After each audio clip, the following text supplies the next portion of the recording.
Zik Plus TV, la scène des débats urbains. Zik Plus TV. Bonjour mesdames, bonjour messieurs, je suis très content de vous retrouver aujourd'hui dans un numéro très particulier, mais ça reste la même chaîne, Zik Plus TV. Merci d'abord de votre choix. En train de suivre notre chaîne, nous avons été là depuis le début de l'année 2025 avec vous, avec pas mal de contenus, notamment des talk shows, des journaux de la culture, et nous avons clôturé l'année 2025 avec les journaux rappés, et à aucun moment vous nous avez lâché, raison pour laquelle je suis en train de dire grand merci. Aujourd'hui, je me retrouve dans les gradins d'un terrain de basketball. Pourquoi dans les gradins? D'ailleurs, le même nom de l'émission. Parce que quand on veut avoir une vue d'ensemble avec des analyses très importantes, on se situe, on se place normalement dans les gradins. Et c'est là que je suis aujourd'hui pour essayer de faire une analyse, pas que seul, avec d'autres amis, des chroniqueurs, avec qui nous avons décortiqué d'ailleurs l'actualité musicale et culturelle tout au long de l'année 2025. Je suis avec David Kassi et Jacques Kianga. Dans les gradins, c'est cette émission qui rassemble aujourd'hui les chroniqueurs pour essayer d'apporter un aperçu global sur ce qu'a été l'année musicale 2025 dans la ville de Goma. David Kassi, bonjour et bonne arrivée. Bonjour à tous, bonjour à Yves, merci pour l'invitation. Comment tu te sens aujourd'hui dans les gradins? Je suis à l'aise, c'est un très bon concept et on espère que le contenu va plaire à beaucoup de personnes. Alors, lui c'est David Kassi, il a accompagné pas mal d'artistes en termes de création de contenu tout au long de l'année 2025. Il a analysé aussi sur ses réseaux sociaux les différentes propositions qu'ont faites les artistes de Goma. Donc, on va avoir un peu de sauce avec lui. Je suis aussi avec Jacques Kianga. Salut Jacques. Salut Yves, bonjour à tous les téléspectateurs internautes de Zik Plus Télévision. Merci pour l'invitation. Alors, généralement, tu es dans les gradins des terrains de basketball comme ça pour des couvertures de matchs. Mais aujourd'hui, on est là dans les gradins pour analyser très bien ce qui s'est passé au cours de l'année musicale 2025 à Goma. Comment tu te sens? Je me sens très bien. J'ai beaucoup passé mon moment dans les gradins. Vous avez bien dit, dans le terrain de foot, terrain de basket. Mais aujourd'hui, c'est le gradin dans le terrain de basketball pour parler de musique. J'ai beaucoup suivi cette musique de la ville qui est en train de bien évoluer d'ailleurs. Mais là, c'est pour parler de tout ce qui a été comme année. Je pense qu'il y a beaucoup de choses à dire là-dessus. Alors, il y a beaucoup de choses à dire là-dessus. Et surtout, ça sera sans filtre. Parce que, je rappelle, le rôle des chroniqueurs n'est pas seulement de faire des éloges pour ce qui a marché. D'ailleurs, c'est ce que nous avons fait tout au long de l'année 2025. Nous nous sommes dit, on ne sera pas trop tranchant. Au cours de l'année, on laisse les artistes travailler. Maintenant qu'on estime que le travail a été fait en 2025, il est de notre devoir en 2026, début de l'année, de revenir pour essayer d'analyser ce qui a marché et surtout ce qui n'a pas marché. Comme ça aide certains artistes peut-être à recadrer les tirs. Et en étant dans les gradins, on estime qu'on a eu un regard extérieur très important pour analyser le secteur musical. En face de moi, il y a des jeunes qui jouent au basket, raison pour laquelle à certains moments vous allez sentir le bon de balle de basket. Donc ça s'explique quoi? On est dans les gradins. C'est un véritable gradin. On prend plaisir à suivre du basketball en étant en train aussi de décortiquer cette musique de la ville. Comme vous avez dit Yves, on revient ici pour parler de cette année 2026 qui vient de 2025 qui vient de s'écouler. Mais moi déjà, il y a un détail très important. Je vais parler que des artistes musiciens. Les artistes TikTokers qui chantent, ça ne m'intéresse pas pour cette émission. Moi, je ne suis pas d'accord avec toi parce que déjà, TikTok, c'est un canal pour faire écouter sa musique et qui marche bien. Par exemple, Gims actuellement, il est aussi trop sur TikTok. Donc, s'il serait dans l'actualité, qu'on allait décortiquer, tu n'allais pas parler de lui juste parce qu'il est sur TikTok. Et là, déjà, ce n'est pas une ligne éditoriale de l'émission, mais c'est une ligne éditoriale personnelle. Je me suis déjà dit que les artistes, musiciens, TikTokers, j'en parlerai plus. Et là, je vais pas faire exception. On va essayer de voir s'il pourrait s'en sortir parce que tous les artistes qu'il va citer dans ses interventions, je pense qu'ils utilisent globalement TikTok pour la promotion de leurs chansons. Mais ne sont pas TikTokers, nuance. Est-ce que d'entrée des jeux, qu'est-ce que tu as contre TikTok ou contre les TikTokers? Déjà, il doit aussi définir c'est quoi un TikToker pour lui. Ici, je pense qu'on ne doit pas rester dans la définition, genre définition dictionnaire ou définition trop logique et formelle, où TikToker, c'est celui qui utilise TikTok. Chez nous, je pense qu'on est rentré beaucoup plus dans une notion de signifiant, signifié. Quand on parle des TikTokers, on voit ceux qui font de la comédie plus sur TikTok. On prend ceux qui font des histoires qui font rigoler beaucoup plus sur TikTok ou alors qui insultent les autres sur TikTok. Aujourd'hui, je prends par exemple, David, il le connaît, c'est un nom que je vais citer, Mara. On a du mal à les citer comme TikToker, mais on l'appelle lui créateur de contenu. Il y a cette différence-là et moi je pense que quand je parle des TikTokers, je vois ces gens-là qui font de drama sur TikTok. Et là, je ne vais pas rentrer dans ces terrains-là. Là, tu veux dire que tu ne veux pas parler dans tes interventions des gens qui font de la comédie musicale. C'est dans ce sens. Bon, si on doit appeler ça comédie musicale, si ça va faire la paix à ceux qui sont avec moi sur ce plateau de Zik Plus Télévision, tant mieux. Mais je vais pas parler de ces artistes musiciens qui ont commencé d'abord par être des comédiens sur TikTok ou qui ont commencé d'abord par être des gens qui insultent les autres sur TikTok ou qui font des polémiques sur TikTok et après ils sont devenus musiciens. Je ne parle pas de ces gens. Si c'est la comédie musicale, si c'est tout ce que David a dit, je ne sais pas. Mais de ces personnes, j'en parlerai plus. En tout cas, on va y aller parce que ça commence à chauffer dès le départ, juste avec un concept. Mais moi, je ne vois pas du mal à utiliser TikTok. Autant que c'est un canal de communication. Et au monde actuel, on doit s'adapter et en faire un outil nécessaire aussi pour essayer de donner du poids à sa musique ou avoir de nouveaux followers. Alors, déjà, moi, j'aimerais qu'on parle quand même des artistes qu'on attendait le plus au cours de l'année 2025. Et toi, personnellement, Jacques, c'est qui le premier artiste que tu attendais le plus? Moi, je pense que déjà pour l'année 2025, j'attendais le plus. Je ne sais pas si c'est aussi la pensée collective, mais Bargos, c'est un artiste qu'on attend de plus pour l'année 2025. Loin de Bargos, il y a aussi Joe Like, qui est un grand artiste. On l'attendait beaucoup en 2025. Gloria Bash, sa signature, comment ne pas l'attendre? C'était fort, on devrait forcément l'attendre.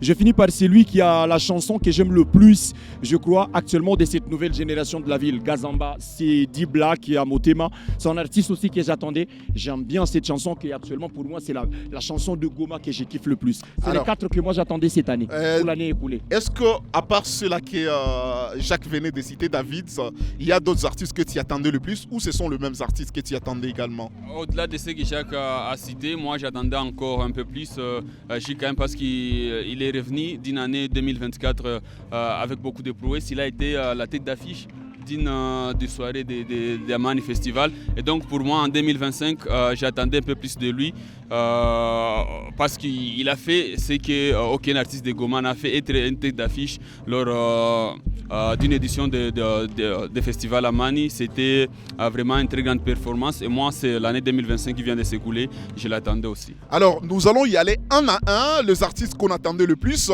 En tout cas, ceux-là que vous avez cités, je les attendais également pour certaines raisons ou d'autres. On commence par Bargos. D'abord, pourquoi tu attendais beaucoup plus Bargos au courant de cette année, Jacques? Le niveau auquel on nous a mis, c'était fou en 2024. Bargos a chanté avec Kofi Olomide, la légende. Bargos a sorti une chanson qui a fait carton avec Rayvanny en Tanzanie. On nous a annoncé d'autres featuring en coulisses qu'on n'a jamais vu jusqu'à maintenant. Mais je pense qu'il était sur une année 2024 en feu et en 2025 c'était forcément logique qu'on l'attende. Je pense aussi que sur l'année 2024 la résultante ça a fait à ce qu'au EAA et je pense que East African Award quelque chose comme ça, il a été plusieurs fois primé et en 2025 forcément on devait l'attendre par rapport à tout cela en 2024. Alors satisfaction après l'analyse de son année musicale 2025? En 2024 je pense qu'on était comme ça et en 2025 ça fait un peu ça. David. Moi, je pense qu'on peut essayer un peu de mettre un peu de l'eau dans les vins parce que c'est aussi une année où il a fait beaucoup de productions, il a fait beaucoup de concerts, de showcases, que ce soit à Goma, que ce soit à Bukavu, que ce soit dans l'est de l'Afrique. Peut-être dans sa stratégie de carrière, cette année, c'était une année production pour se concentrer sur un grand projet qu'il a même annoncé durant cette année, même si ça n'a pas sorti, les projets de l'épée. Pour moi, je pense qu'on peut essayer un peu de voir les verres à moitié plein, mais aussi à moitié vide, dans ce sens où Bargos a fait des déplacements et il a fait aussi des prestations remarquables, notamment lors de la première édition. La question, Yves, je pense que la question a été de son année 2024, l'année 2025, c'est quoi la meilleure année? Et personnellement, j'ai répondu que 2024, c'était la meilleure année, on était comme ça. Par rapport à 2024, 2025, on est comme ça. Mais David, est-ce que aussi, c'est pas parce que c'était une très grande révélation en 2024 que nos attentes étaient aussi plus élevées et logiques que par exemple Jacques ne se soit pas retrouvé par rapport à la proposition de l'artiste. C'est pour cela que j'ai dit qu'on doit essayer un peu de mettre de l'ombre dans les vents parce que l'artiste aussi a fait des annonces. Donc il devrait aussi se préparer et préparer ces grands projets de carré qui est l'épée. Mais néanmoins, il a fait aussi des sorties qui ont fait vraiment pas sensation comme les autres sorties de l'année 2024, mais en 2025, il a fait aussi des collaborations qui ont tourné partout à Goma, mais aussi à l'extérieur de la ville. Alors, tu reprochais à Bargos tantôt, Jacques, qu'il y a eu des annonces qui ont été faites pour les collaborations, mais entre-temps, si je ne me trompe pas, il y a eu des collaborations majeures au cours de l'année 2025, notamment avec l'artiste Pisson et avec l'Audi Music. Est-ce que c'est pas très suffisant déjà pour un artiste de Goma de pouvoir faire ces deux propositions? Dit-on que cet artiste de Goma a fait avec Kofi Olomide avant, qui reviennent sur Pisson Zobabo. On n'a rien contre ça. Aujourd'hui, je continue. Jacques l'attendait sur Maître Gims en 2025. Non, c'est même pas ça. Le problème, c'est même pas qu'ils choisissent Pisson. Le problème, c'est l'impact qu'a eu la collaboration. C'est là que moi, je reste sur ma fin. Parce que quand tu chantes avec Pisson Zobaboy, aujourd'hui, dans la sphère urbaine de la République démocratique du Congo, Pisson, c'est vraiment un niveau. Mais après, moi, la question que je me pose, pourquoi est-ce que cette chanson-là avec Pisson n'a pas le résultat escompté? Je prends par exemple, il a fait une chanson Movie. C'était quoi les résultats escomptés? Il a fait une chanson avec... C'est la question à se poser aussi. C'était quoi les résultats qu'on attendait de cette collaboration? Personnellement, quand un artiste il chante avec un artiste d'un autre endroit, d'une sphère différente, on a besoin à ce que cette musique dépasse des frontières. Et dans ces cas, je reviens sur Movivu. Movivu, c'est une chanson avec Raivani. Non mais je pense qu'on l'a tous dansé ici. De l'autre côté, on a vu... Mais les niveaux de promotion, c'est différent. Pour Movivu, l'équipe s'est déplacée jusqu'à Tanzanie pour faire la promotion de la chanson. Pour la chanson de Pisson, le contexte aussi. Il ne faut pas aussi oublier le contexte dans lequel cette année a commencé à Goma. Ça n'a pas permis aux artistes de travailler dans de bons... Et au-delà du contexte, moi, je me dis que Raivani avec Pisson aussi, on ne va pas se mettre à les comparer en termes d'audience. Donc, normal que, par exemple, la chanson faite avec Raivani explose plus que celle qui a été faite avec Pisson. Aussi, je reviens. La chanson qui a été faite avec Pisson, pour moi, c'est pas un flop parce que c'est mois. Je n'ai pas dit que c'était un flop. Mais oui, non, je parle en termes d'audience parce que tu as dit, tu t'attendais à ce que la chanson explose. Ça passe carton, ouais. Ouais, mais en 2 mois, avoir 240 000 vues, c'est peu pour toi. Le problème, c'est ça aussi le souci avec la musique actuellement dans cette ville. On commence beaucoup plus à juger l'impact sur ces chiffres sur les réseaux pendant que sur le terrain, peut-être que c'est une autre différence. Moi, je prends par exemple, cette année, Bargos a sorti Papa Roulage avec J6 Abdallah. Il y avait, je pense aussi dans le fond, Luna Maserati, le DJ. Mais cette chanson, je ne sais pas si sur le nombre de vues, c'est pareil que Nipepe avec Pisson. Mais l'impact... Je vais checker. Voilà, check if, tu vas me dire. Je ne pense pas que ce soit 240 000 vues comme Nipepe avec Pisson. Mais l'impact sur le terrain dans cette ville, Papa Roulage...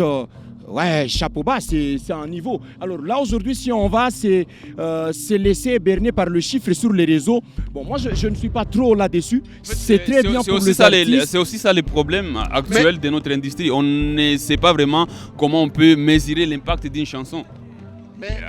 Au-delà des chiffres sur les réseaux sociaux, l'impact sur le terrain, c'est difficile d'évaluer l'impact vraiment qu'a eu la chanson sur le terrain. Mais la meilleure façon de voir l'impact d'une chanson, c'est dans des concerts, voir comment la chanson a de l'impact sur le terrain quand il y a un concert par exemple, quand l'artiste interprète cette chanson dans un concert, comment les gens chantent ça, comment le public réagit à ça. Mais en parlant de concerts sans pour autant mettre directement fin à ces débats de l'impact des chansons, mais entre-temps, on doit noter qu'on a découvert un nouveau visage de Bargos en 2025, ce qui pour moi, ça lui donne beaucoup plus de crédit parce qu'en live, c'était un autre visage au Feski. On a été ensemble, nous trois d'ailleurs, le même jour où Bargos quand même par rapport aux critiques qui ont été formulées. Je me rappelle d'ailleurs des analyses précédentes en 2024 de David Kassi qui ont en tout cas mis sur les tapis l'artiste par rapport à une prestation qu'il avait faite. Il était dans l'organisation Qui, Jacques, là? Oui, Jacques était dans l'organisation de ces concerts au Stade de l'Unité et lui-même il a été dessus de la prestation de Bargos et je crois que cette année il a été fier lors de sa prestation. Moi je pense que déjà on est en train de parler de Bargos. Sur cette année, enfin vous venez d'évoquer mon coup de cœur sur l'année de l'artiste. Parce que Bargos aujourd'hui, je pense que toute la ville s'identifie en l'artiste. C'est la star ici, c'est la grande fierté de la ville. Et on se doutait toujours de ses capacités à gérer une scène, à mener en public, à l'amener dans son monde et dans son univers.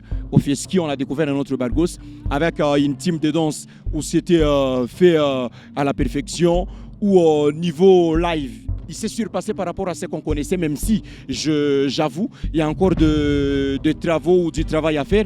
Mais ça, c'est mon coup de cœur sur l'année. Mais après, il y a d'autres choses qui ne se sont pas bien passées et des choses peut-être qu'on pourra rectifier pour la prochaine année. Je ne suis pas ici en donneur de leçons, mais je pense qu'il y a beaucoup de choses à redire autour de nos artistes, en particulier lui qui aujourd'hui est en train de prendre une place de choix dans l'industrie musicale de la ville de Goma. Alors, pour clôturer avec le chapitre Bargos, est-ce que sa proposition ne serait-elle pas en lien avec, parce que j'ai entendu dans les coulisses qu'apparemment il y aurait changement du producteur, bon pas producteur au vrai sens du mot, mais de l'arrangeur de son avec lequel il travaillait, le beatmaker. Est-ce que ça n'aurait pas des liens là-dessus par rapport à la réceptivité de ces chansons par le public de Goma?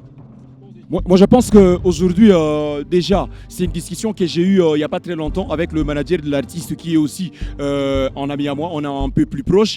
Et moi, je me disais que niveau lumière qu'on amène à l'artiste, niveau direction qu'on est en train de donner, on est en train de réussir ce niveau management. Mais après, le management personnel, c'est là que je l'ai dit à Jospin à un moment, je lui disais que c'est sur toi que je mettais tout ça. Il m'a donné des explications que je ne vais pas donner ici.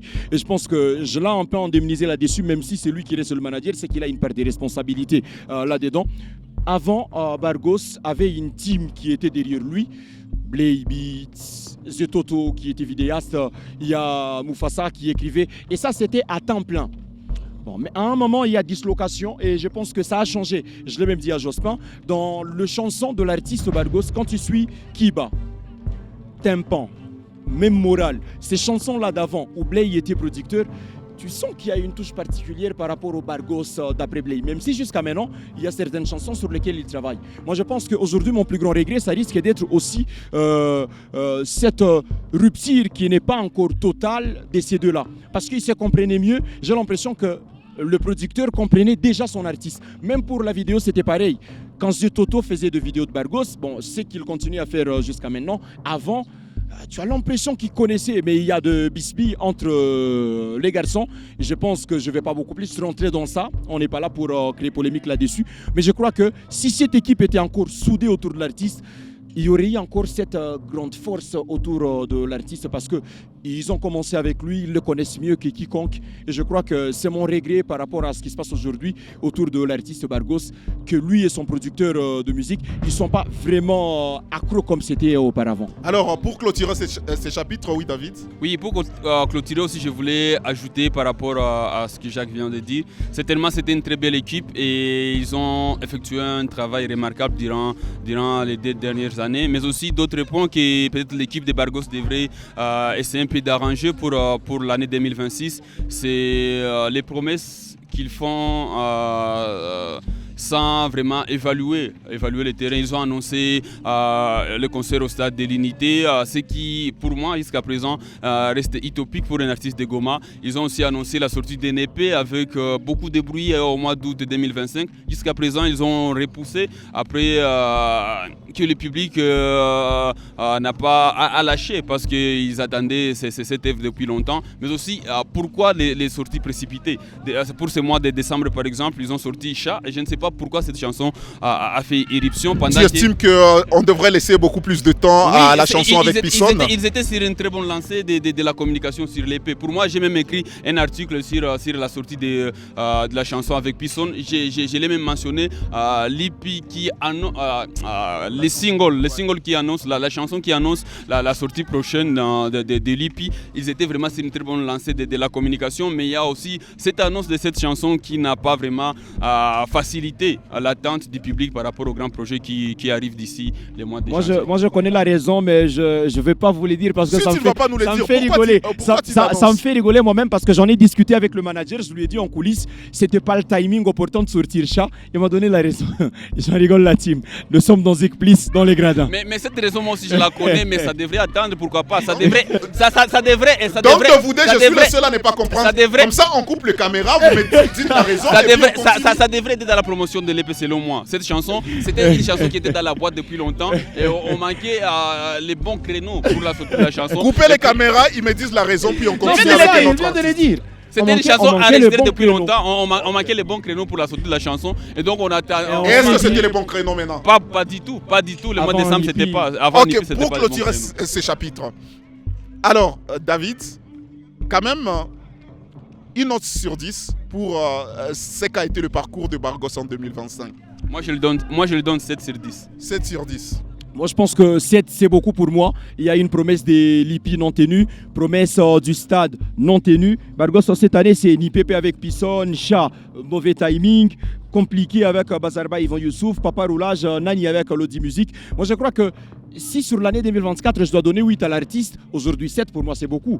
Du coup, je reste sur 6 sur 10 sur l'année 2025 de Bargos Sirbajou. Alors, pour aussi terminer avec Jacques, quel est le bon projet que tu as aimé de Bargos pour cette année? Le bon projet pour cette année, je crois, attends, je vais suivre le tous. Nani feat Lodi Musique, c'était vraiment une très belle chanson. Les clips a été très bien tournés, même s'il y a avec Pisson, même s'il y a avec Yvan Youssouf et les autres. Je pense que Nani, ça m'a vraiment convaincu. C'est le projet que j'ai beaucoup aimé. Et toi, c'est quoi le projet qui t'a parlé? Le projet, c'est le projet qui m'a le plus parlé, je pense que c'est sa prestation Fusky. Alors, messieurs et dames, on se retrouve dans quelques instants pour décortiquer le deuxième artiste. Et je vous rappelle toujours que nous sommes dans cette chronique Les Gradins, sur les Gradins, avec Jacques Yanga et David Kassi. A tout à l'heure. Zik Plus TV, la scène des débats urbains. Zik Plus TV.